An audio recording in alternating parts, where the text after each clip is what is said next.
And now, you're tuned in to RBLR, the home of Tampa Bay's Reveler Sports.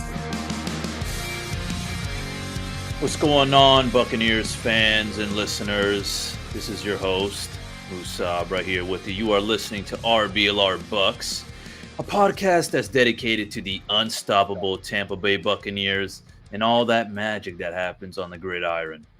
Well, first things first, congratulations. You made it through the bye week. I hope you had a blast with your family and friends, and maybe, just maybe, you were sweating it out like I was on fantasy football. And I'm probably going to be sweating it out this weekend as well. But fear not. But fear not, because the Bucs are back and we're ready to light it up the season once more. All right, that's right. So it's time to shake off those post-bye blues and dive right back into the thrilling adventure that is the Buccaneers' mysterious season. And folks, we've got a spine-tingling matchup on our hands as we take on the Detroit Lions. So get ready for that kind of roller coaster of emotions, because this game is bound to keep you at the edge of your seat. But before we get to the nitty-gritty, let me introduce you to the dynamic duo that keeps the RBLR Bucs ships sailing smoothly. All right, we got the true Buccaneers enthusiast, a passionate football aficionado, and the guy who brings an extra dose of adrenaline to the show. Ladies and gentlemen, he is back, fired up. We got Zone Blitz Zach. Happy to have you back, Zach. What's going on, What man? is up, my man? Man, work's been crazy, so it's nice to get to sit down and finally be back on the show. It feels like it's been forever. I know it's only been a week, but it feels like longer than that, man. And you're definitely going to be sweating this week because it's you and I playing. And I think I'm the let me check real quick. Yep, the only I think it's like team left in the league. only undefeated, but you know what? I'm looking hot now, man. You know, I've just had to work a little bit on my fantasy football skills, but I'm feeling That's fair. optimistic. I would be honored if you were the first team to beat me. I'd still be in first place, so I'm not mad about it. But Yeah. if there's anyone I had to pick, it's you or Carter. Okay. All right. Sounds good with me. All right. And to my left, he is also a little Buccaneers aficionado himself. He is the final puzzle piece of this trio. He's got the stats, the wit, and the charm. He is Corner Blitz, Carter Brantley. What's going on, Carter? How we doing, man? What's going on, Musab? What's going on, Zach? I hope y'all are having a great weekend, whenever y'all are listening. Yeah, it's been a great week, a bye week. I mean, shoot, the Bucs, didn't play, so they didn't lose, but they also didn't win. So, kind of a mixed bag. But yeah, we'll get right into it. We've got some Bucs stuff coming up for sure about that Bucs Lions game. But first, we'll start with more of an overall view, because it was a bye week, so we don't really have a game to talk about. So we're going to kind of start with the division, because as much as the Bucs are playing really well to start the season, the division, their opponents matter too, unfortunately, because the division determines who makes the playoffs and who doesn't. So we're going to talk about that with our first little segment, NFC South Roundup. That's just what we're going to do here. The Saints demolished the Patriots this weekend. The Lions beat the crap out of the Panthers, who obviously the Bucs take on the Lions this week. And then Atlanta had a game-winning field goal from their all-star kicker, Young Ho Koo. That man's on my fantasy team, at least one of my fantasy teams. I've got 5 of them, so I can't really keep Jesus. But, they're definitely, kind of squeaking by the Texans, but the Texans are pretty good, so that shouldn't be a comment on the Atlanta Falcons. But regardless, did y'all have any takeaways from this past weekend's game? Anything that you saw? I mean, maybe you weren't watching these games. I mean, I wouldn't blame you. Who wants to watch the freaking Falcons Texans? That's a pretty dud of a game. But were there any takeaways y'all had from this weekend? Zach, we'll start with you. I mean, I wouldn't say any big takeaways. I do think that Atlanta's defense looks solid. Not great, but solid. And so that's something to take away, because I didn't necessarily expect their defense to be as good as it has been. The Saints played a really bad Patriots team. So I'm not putting too much weight into that, because that team is god awful this season. And they're without their 2 best defensive players now. So and the Panthers just also suck. So I mean, it feels like there's just not much to take away when we're not playing, because our division's just not good. It makes me happy. Don't get me wrong. I'm not complaining about that. But when it's our bye week, I try and watch other divisions because they're just more fun. Absolutely. I don't blame you. The Cowboys 49ers game was supposed to be fun. It was not. But, that was a matchup that I was looking forward to. I shouldn't have been. Regardless, I think that's a fair, astute thing to say is that there weren't really any takeaways. Yeah, I ended up watching the Colts-Titans game, which ended up being a really good game. My quarterback was Anthony Richardson, so it wasn't a great game for me. Yeah. But with that being said, I had more fun watching games that I wouldn't normally watch because, like I said, the other games were kind of trash. Yeah, unfortunately so. Musab, maybe you're a little bit more keen-eyed, looking for the hidden gems. That's certainly your thing. So maybe you found something in these NFC South matchups this past season or this past weekend. No, man, there was absolutely no hidden gem in any of these matchups. The Patriots are absolutely horrible, so there was nothing to make out of that game. Okay. The Panthers are just being the Panthers. You'd think they're being their kind of developing years, but I don't think they're really developing anything at all. I will say, though, is the ending of that Falcons-Texans game was pretty nice. That deep ball to Drake London, that was nice. So, that was kind of cool to see, I guess. I was like, all right, I guess maybe Atlanta's got a little something with them. I got to give a shout out to the Falcons O-line for doing a pretty good job as well. Zero pressures on Desmond Ridder.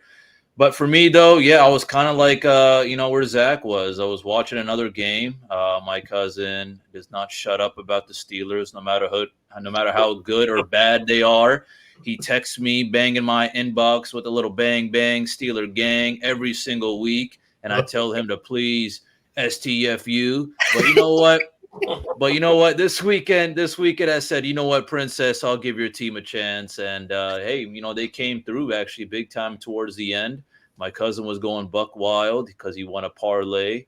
And I think he actually put a single bet as well. So, he was just all happy and jolly, whatever. And then he started FaceTiming me. But anyways, enough about him and the Steelers. So there's my answer for you.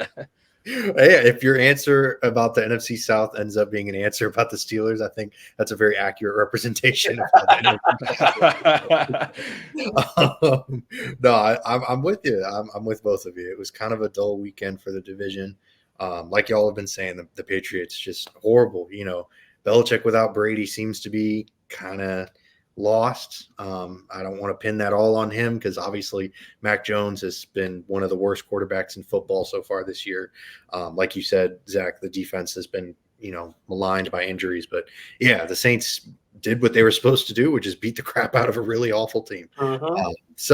With all of that in mind, though, who do you think the best team is out of those three? I'll kind of get things kicked off.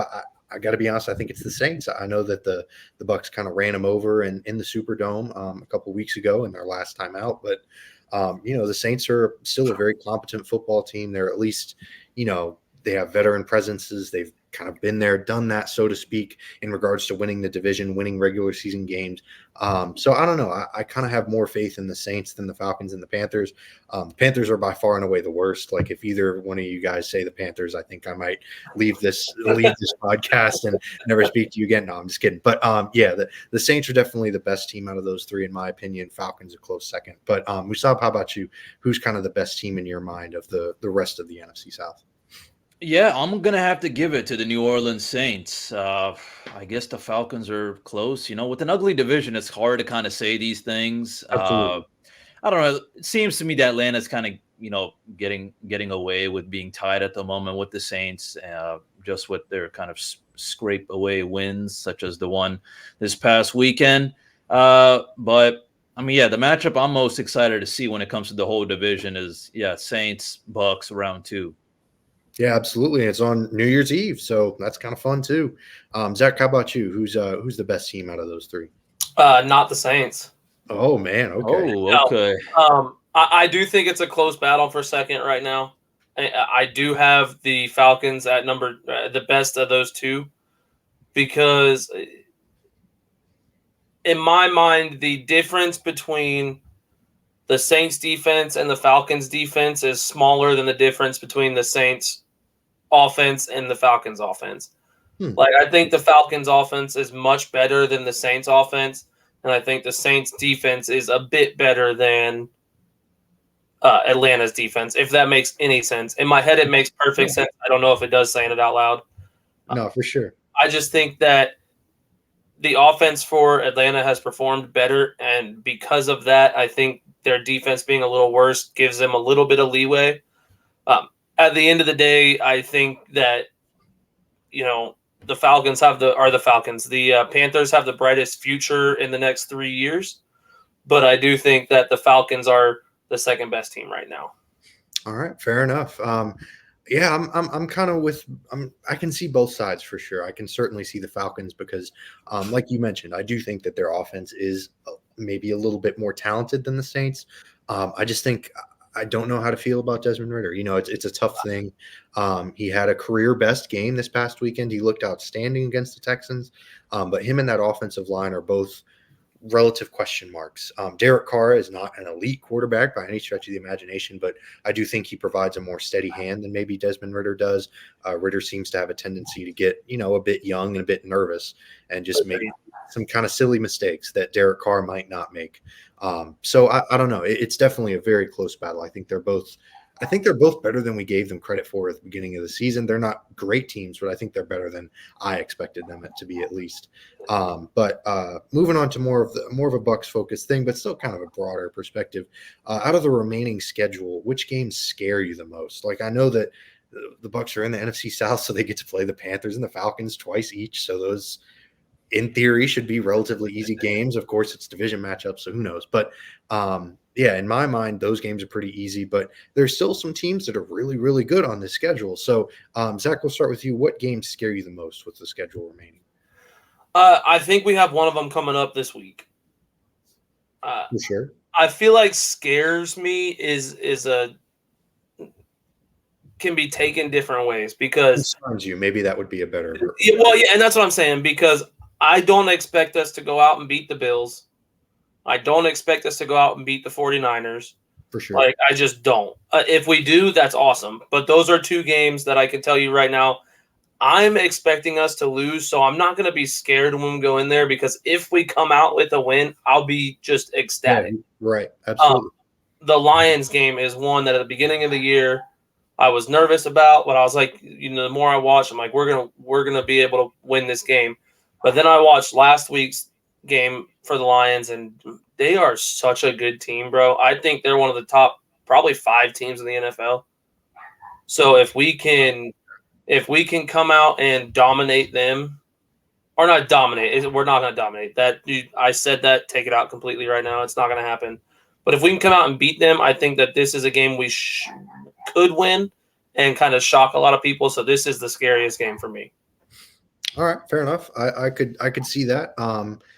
Yeah, I think that's a good way of putting it, because the 49ers and Bills games are both just kind of, well, if they win, great, but that's certainly not expected. So I feel you. I think the Jaguars game kind of concerns me a little bit as well, because Trevor Lawrence is really good. That offense is dynamic, but their defense does seem a bit shaky. Musab, how about you? What games or game concerns you the most out of the remaining Bucs schedule? That concerns me the most. Yeah, I'm going to have to go Lions and the Jaguars, but just starting off with the Lions, they're a really scary team. I feel like they're putting the league on notice that, this is not what anyone really expected. This is a huge kind of 180 within their organization. I know Lions fans are super, super excited right now with what's happening. But for me, yeah, it's just, just because I see the Lions and the Jaguars kind of like at our level. Obviously, the Niners and the Bills, they're scary matchups. Now, the thing for them is, hey, listen, I hope we put up somewhat of a fight, or a fight indeed. I just don't want to get embarrassed, because then again, that just shows you then we're at a whole different level. I don't want this to turn out to be another kind of Bucs Eagles kind of game. You feel me? So that's where I stand right now. Yeah, absolutely. Yeah, I mean, we'll get into the Lions in deeper, kind of more of an in-depth look in the second half of the episode, because that's the matchup this weekend. But yeah, the Jaguars are certainly an interesting team to behold. Yeah, I mean, it's just they've got that fun young quarterback in Trevor Lawrence, and Travis Etienne has been really good to start the year as well. So yeah, all of those teams that we've mentioned are certainly interesting. And I think maybe a dark horse team, the Packers. I know the Packers have been kind of made fun of for Jordan Love. I get it. You can, I'll make fun of me for it, and I deserve it for sure. But I don't know. It's still the Packers. They've still got a pretty decent defense. And I don't know. Crazier things have happened, but regardless, that's pretty low on the list. But what's really high on my list is the RBLR shop. That place has some really, really cool gear. Definitely got to check it out. The Bring Back the Devil. If you're looking for some Bucs gear, some Lightning gear, some Rowdies, or some Rays. I know it was a disappointing wild card finish for the Rays, but hey, still got to rep the squad. So definitely check that out. Shop.rblrsports.com. We'll give you a promo code Cannons, CANNONS. That gives you 10% off your whole entire order. So type that bad boy in after you're done shopping, and you can get yourself some cool gear. So after that shameless shop plug, we'll move on to kind of a lighter subject. What is y'all's game day song of the week? They're playing the Detroit Lions, so maybe it's Eminem themed. I unfortunately cannot think of any other Detroit-based artists, but I'm not going with Eminem. I can't really stand listening to Eminem. But anyways, we're getting off track here. Thank you so much for saying that, man. Yeah, no problem. That's an awfully hot coffee pot. Musab, what is your game day song of the week? Ooh, man. I only heard a few songs on Drake's new album, so I'm gonna have to run it through all day on Sunday. But I'll probably just go with First Person Shooter by him and J. Cole. What was that I heard, Zach? Was that a vomit? Was that a vomit noise? Yeah, a little bit. Yeah. I don't like Drake. He's another one of those guys. I don't know why. I don't know why. Like now you go. Some of his older stuff I can handle. He's. Yeah, I will say that I do think that he's turned into a kind of a corporate kind of exactly. You know what I'm saying? But I don't know. I was kind of like nothing was the same. Kind of got me through high school, or at least 10th grade at that time. So I mean, I've been listening to since the beginning, and I feel like this new album came out kind of reminds me of Views from 2016, but. Yeah, he's definitely a little bit of a low. He got that kind of fruity pop star vibe to him.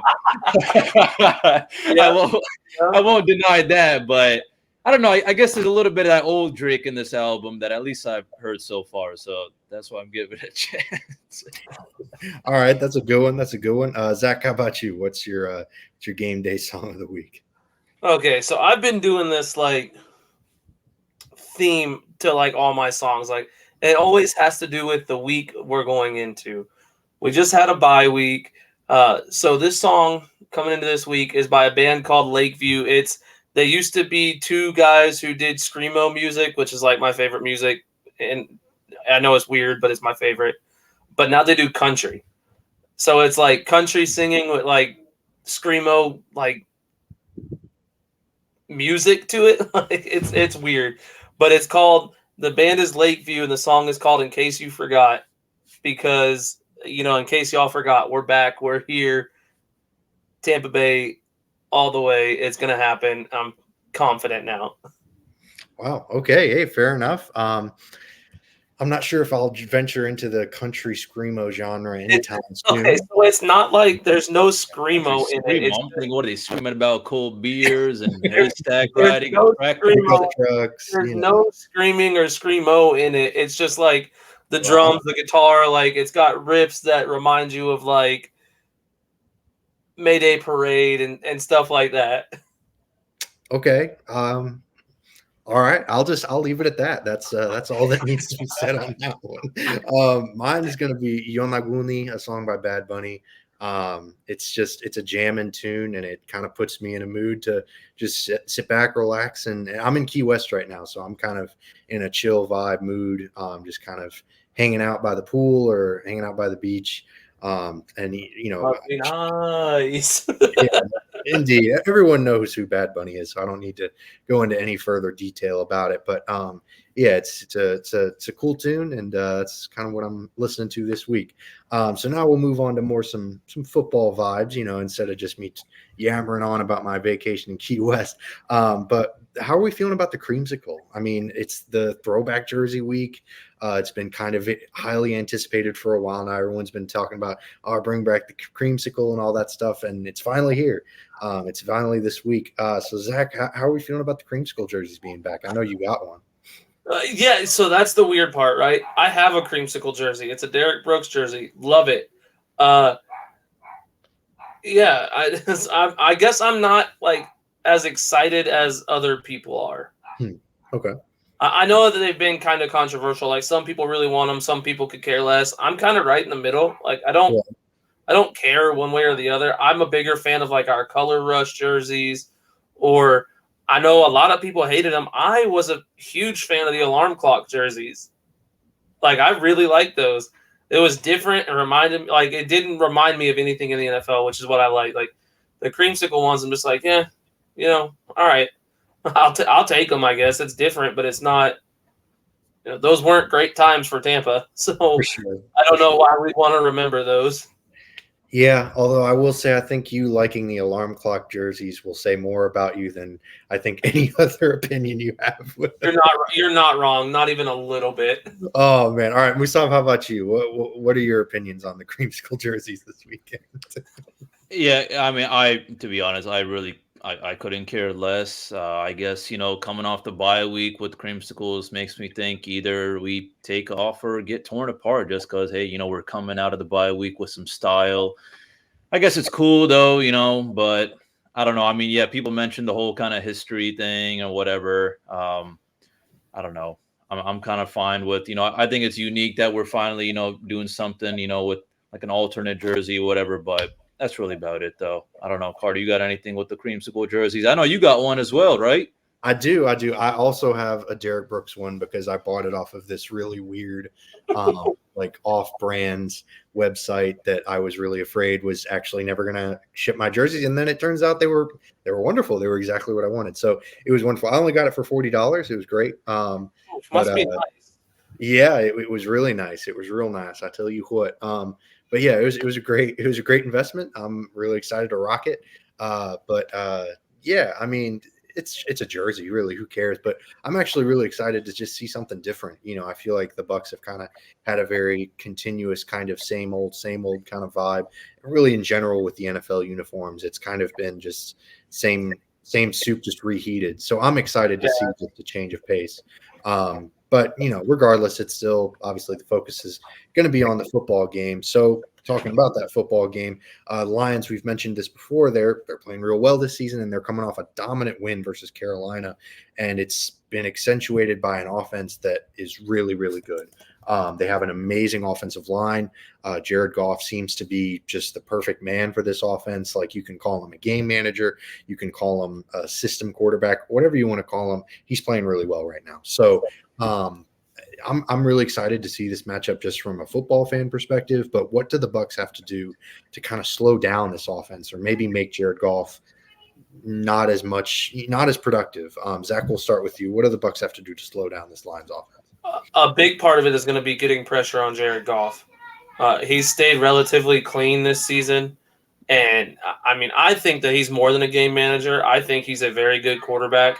I think the Rams system that he was in prior was just not what he needed. And I don't think they were smart enough to change anything. And he got in Detroit, and they kind of built a team around him. And I think he's shown them that he is worthy of being that high of a pick. But I think the biggest thing is we've got to get pressure on him. And I think Tampa is a team that can. So the biggest thing is just going to be being able to get to Goff. Absolutely, yeah. Getting Goff uncomfortable because he's non-mobile. He's a little bit more Tom Brady than he is Lamar Jackson. That's for sure. Yeah. So yeah, getting him uncomfortable is definitely going to be key. Musab, how about you? What do you see the Bucs doing to maybe try to slow down this Lions offense? Oh, man, I mean, they're going to have to do a couple of things. First of all, is they're just going to have to force the offense to make some mistakes, and Duffy getting real aggressive and attacking Jared Goff, of course. I mean, Goff has been cooking. He's been doing pretty darn well with this Lions organization and this season so far with the rest of his guys. One thing that kind of stands out to me with the Lions is, they don't really kind of rely on any individual superstar to make those big plays. It's kind of a complete team effort. And other than that, I mean, we're going to have to focus on, their stars. I mean, their run game is real good. Let's talk about the fact that their their rookie Jamar Gibbs was out last week, yet they still, went over 100 yards with David Montgomery as well. Mhm. I don't know. They got a little bit of everything, honestly. We're going to have to lock down on people like Sam Laporta, who's a rookie right now, but he's playing almost like a Pro Bowl tight end. If anything, seriously, this guy he has a knack for getting open. He can block. So, but the big thing for me is we're going to have to get creative with the run game for sure. All right. Because the Lions actually have held their opponents. I actually saw it. I forgot where on Twitter, but someone had tweeted it. Was the Lions have actually held their opponents under 100 yards in each of their first 5 games this season. So, I mean, look, our pass game looks good, but if we're going to want to win against a scary team like the Lions, we're going to have to change it up for sure. We're going to have to get creative. So, but then again, their pass defense is kind of their weak part, while our pass offense is the strongest part of our offense. So we'll see how it goes. But those are the kind of big things I'm looking out for. Yeah, absolutely. And if the Bucs are able to run the ball and take care of the football, I'm glad you brought it up. Then that can almost slow down Detroit's offense because Detroit just doesn't have the ball as much, right? So yeah, it's a really great point. Yeah, it's definitely going to be it's going to be tough because, like you mentioned, the Lions do a lot of things really well. Amon-Ra St. Brown, an excellent receiver. He's a bit questionable going into this game, but if he's healthy, he's going to be a dynamic playmaker for them. Jameson Williams, he's coming off a suspension. He came back last week. He only had 2 catches for 2 yards, so he wasn't a factor. But he looked slow, and I think he dropped a couple balls as well. Yeah, it wasn't a great performance, but he still got that ridiculous, game-breaking type of speed. So he's certainly someone to watch for. So yeah, it's gonna be tough for them to slow down this Lions offense. And like you mentioned, Musab, offensively, if the Bucs can play well, take care of the football, and maybe try to get creative with the running game, that can certainly slow down the Lions offense as well, just from time of possession perspective. But I see this kind of as a bit of a more of an accurate measuring stick game than the Philadelphia matchup. We mentioned this in the first half of the episode. The Niners, the Bills, they already played the Eagles. Those teams are really, really good. Those teams are Super Bowl contenders. With all due respect to the Bucs, they're just not. They're playoff contenders, absolutely, but I don't know that they're on that level. But them and the Lions, yeah, they're pretty comparable. So I see this more of a measuring stick game. Because since Detroit is on that level, do y'all agree, Musab? Do you agree that this is a measuring stick game for the Bucs? Yeah, I think so for sure. I mean, out of all the teams we've played, for sure, this is the best or the only kind of measuring stick game we are about to play as of right now. This is kind of going to be our first real test, especially coming off the bye week. There should be no excuse as to why we can't play our best. I'm expecting a lot of key matchups: Luka Decky versus Aiden Hutchinson, our running backs versus their D line, and then Devin White. Just obviously, I'm wanting him to be kind of running around everywhere, trying to make some tackles for sure with the rest of the guys, of course. So I think this is going to be a really good matchup based on how they've played and based on how we've played as well. Yeah, absolutely. I'm really excited for it. Like you said, I think that this Lions offensive line is really good. And I think that if this Bucs pass rush wants to kind of establish itself as an actual threat, as opposed to just kind of a pretender that got a lot of sacks against a really awful Bears offensive line, they're gonna have to show up a little bit. Because like I said, the Lions, they got Penei Sewell and that guy Frank Ragnow up the middle, who's ridiculously good. Jonah Jackson's really good at left guard. So they've got some really good players on that offensive line, and they know how to use them. So I do agree with you. This is definitely a measuring stick game. But Zach, how about you? Maybe you're a little bit, hey, if they lose this game, it's not the end of the world. Like, it's not that big of a deal. Or maybe you think of this as a pretty important game. Yeah, this is one of the more important games we're going to have all year. I think that, and I know that sounds dramatic because it's week 6. Week 6, for sure. But where else? Like, we go into Buffalo, or we play Buffalo, we are expecting a loss there. We go play the Niners, we're expecting a loss there. This is a game that is a very good team that I don't think – I mean, we're only 3-point underdogs, or maybe 3.5, but it's a 3-point underdog somewhere in the 3s. This is a game we have all the capability to win, and If we don't, I think it puts us more in the Panthers, Saints, Falcons category as opposed to the we could make the playoffs and we could make noise in the playoffs category. Yeah, absolutely. I mean, if they can't beat the Lions, then yeah, they're definitely the NFC South. Regardless of whether they're champs or not, they're definitely belonging in this division. So yeah, it's going to be kind of an interesting thing to see.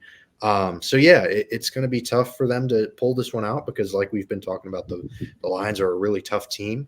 But it's doable. It's certainly not out of the realm of possibility.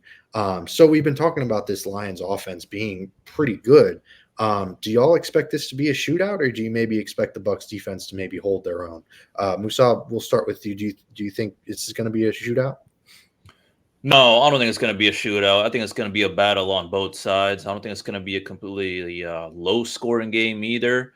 But to me, I don't know. I just feel like it's honestly just a battle of both offenses. And, I mean, their defense and our defense, we've shown what we're capable of doing. And hopefully, we start off, the bye week or after the bye week real hot. I don't know. That's really how I see it right now. But, I mean, they got weapons. So that's what I'm really looking at is I hope we don't kind of slip, at least with our DBs. We're known to kind of make mistakes here and there. So that's the only thing that concerns me is I hope we don't make any costly mistakes. If not, then, yeah, I don't think it's going to be a shootout at all. Yeah, absolutely. I could see it. We talk all about this Lions offense, and of course they're going to go out there and score like 6 points, and it's going to be a 9-6 game where the Bucs win or something weird. So we're talking all this crap about the Lions offense. But Zach, how about you? Do you expect this to maybe be a shootout?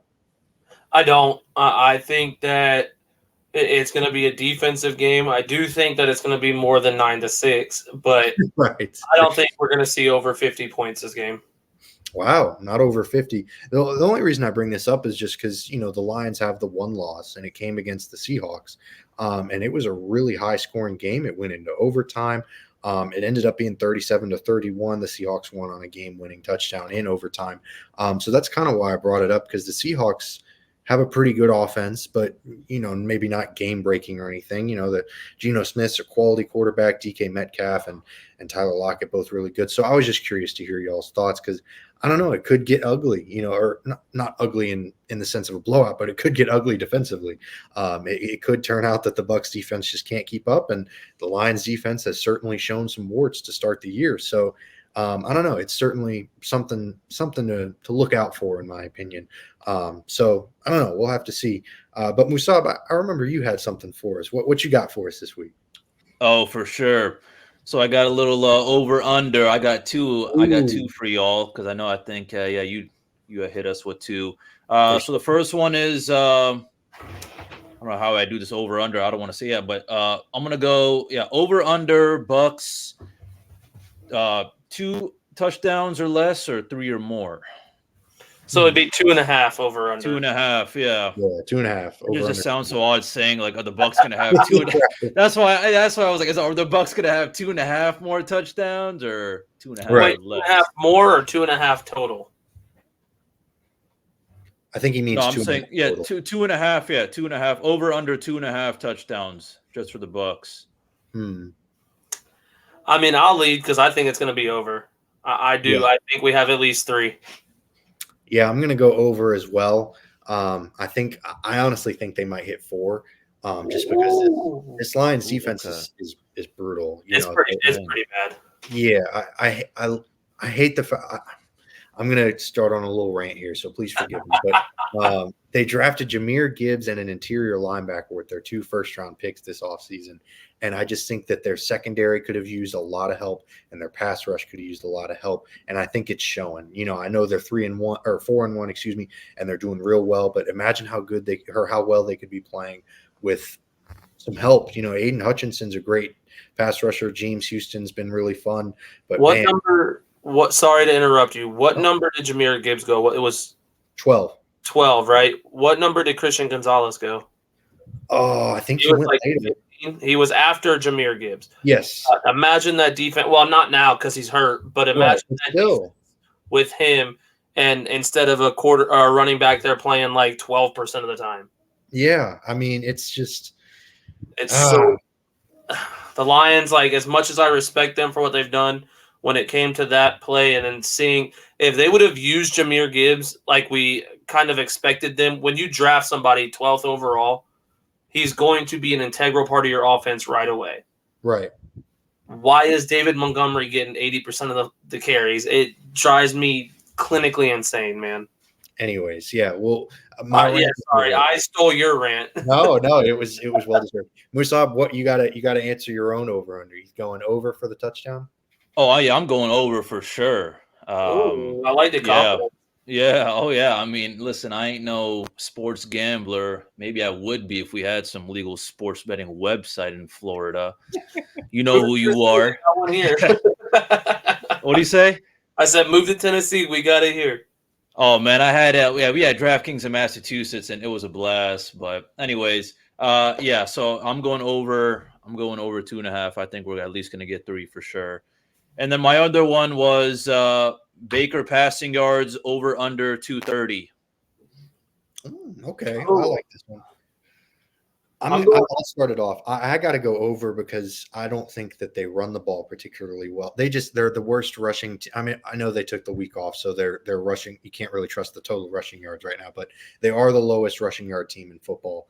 And I don't know. Musab, you brought up that great stat. The Lions have been pretty decent against the run. You know, like I said, they spent that one of their first round picks on an interior linebacker. So, you know, they're doing a good job of clogging up the middle, but yeah, like we've been saying, that secondary is tough.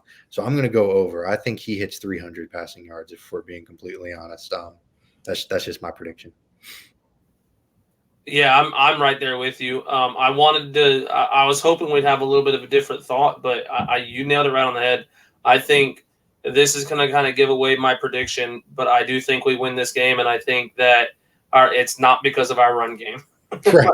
It's just not. So I think that in order for us to win this game, Baker's going to throw, I was going to say closer to 320 to 340. Like, that's my range for him this week, which is high. It's very high for Baker. I'm not confident in that, but that's where I think he needs to be 330, 320, 340 with at least 2 touchdowns passing. Gotcha. That sounds good. Musab, throw it at us. Where you got over or under? I think it's going to be close, but I'm actually going to go under. Okay. I just think that we're going to still be able to. I think we're still going to be able to win, but I think it's going to be a close to 230. But I don't think he's going to hit the over. I don't know. I just feel that there's going to be opportunities, I guess, to hit the over 230, where you may have some draw passes, which are natural. But I don't know. Honestly, guys, I'm feeling a little optimistic about our run game. I don't know why, but. Just because, yeah. I like it. No, I like you know it. what? I got to be devil's advocate. I don't know. I'm thinking maybe, we cook something up during the bye week. We have a different strategy. I feel like, obviously, if I'm the Buccaneers organization, I know that the Lions, run D is really good. So, we're going to have to figure something out because I don't think we can just rely heavily on our pass game if we want to win this game. So that's why I'm going to go under 230. Did we sign a running back in the bye week that we're going to be able to run the ball now? No, but I saw Rashad White and the rest of the RB room having a nice little spa therapy. That's right. I saw him in Key West, actually. I saw him in Key West, just, living it up, enjoying life. You know what? I think I saw Rashad White and Sean Tucker down the street. Yeah, on Duval Street. I think they were walking around. Yeah, I think Keyshawn Vaughn for the first time this season was actually having a little bit of fun as well. That's right. I think I saw Keyshawn Vaughn drinking some daiquiris. Doing his thing. When I was watching that game, I was like, I gave him a lot of shit this whole offseason, all the last year. Now Keyshawn Vaughn's not looking that bad. Yeah, I mean he's a backup running back. That's what he is. He could be a starter for us. That's how bad it is. That's how bad the struggle is in our running back room right now, man. Yeesh, I don't know. We'll have to agree to disagree on that one. But we'll get on to some predictions. I think we'll mostly agree on our predictions. I'll start it off. I've got the Bucs winning 31-23. I do think it's going to be a bit high scoring. I don't know that it's going to be quite the shootout level thing that we were talking about earlier, but I think both offenses are going to have.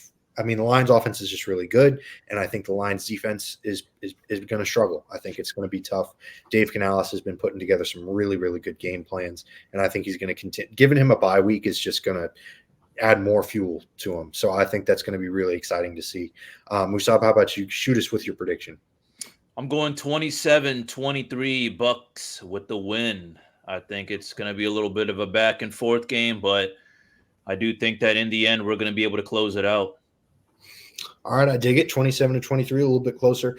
I wouldn't be surprised if that ends up being closer to the score. I do think that's going to be maybe a little bit closer than the score I predicted, but I just think the Bucs offense is going to be really good. But I dig that prediction for sure. Zach, how about you? What's your call for this one? So I also have us scoring 27 points. I think we're all it's going to be the best Tampa offense we've seen, I think. Mm-hmm. My prediction is going to be 27 to, let's just go 17. I don't think that we give up 3 touchdowns to them. But I do think that our offense is going to come out, like you had mentioned. Dave Canales is getting a whole off week just to work game plans. He knows what's working now. He knows what's not working. It appears to me that he's gotten consistently better every week. And to see now 4 weeks of football that is meaningful football, and we see what he's got that's happening and what he's got that's working and what he's got that's getting Baker lit up, I think this is going to be the best Buccaneers offense we've seen this year. Maybe in the past 2 years, if we're being completely honest. honest. I was going to say that, but I didn't want to get too carried away. No, for sure. It's definitely going to be fun to watch. If the Bucs win this game and the Bucs score even over 24 points, I think Dave Canales might be a head coach. I don't want to say he might be a head coach next season, but he will definitely be getting interviews if they continue to play the way that they've been playing. And if they win this week, this could be like kind of I don't want to say a resume definer, but it could be kind of one of those things that he points at and is like, yeah, this is what I can do if you give me the reins to the Bears with Justin Fields, whatever the case may be. Can we just trade Todd Bowles to someone and keep Canales? Look, we'll talk about this next week because if the Bucs win, I think that we need to have some serious conversations about Dave Canales because that's going to be real impressive. But as I mentioned, we will see y'all next week. We're coming to the end of our episode. We really appreciate y'all tuning in. If you enjoyed what you heard, definitely hit that like and subscribe button. You can also follow us at RBLR Sports on Facebook, Instagram, Twitter, and now TikTok. If you like Zach and you think he's, a handsome devil, you can catch him on there and, listen to him talk about the Bucs. So definitely check him out there. We really appreciate y'all. And as always, go Bucs.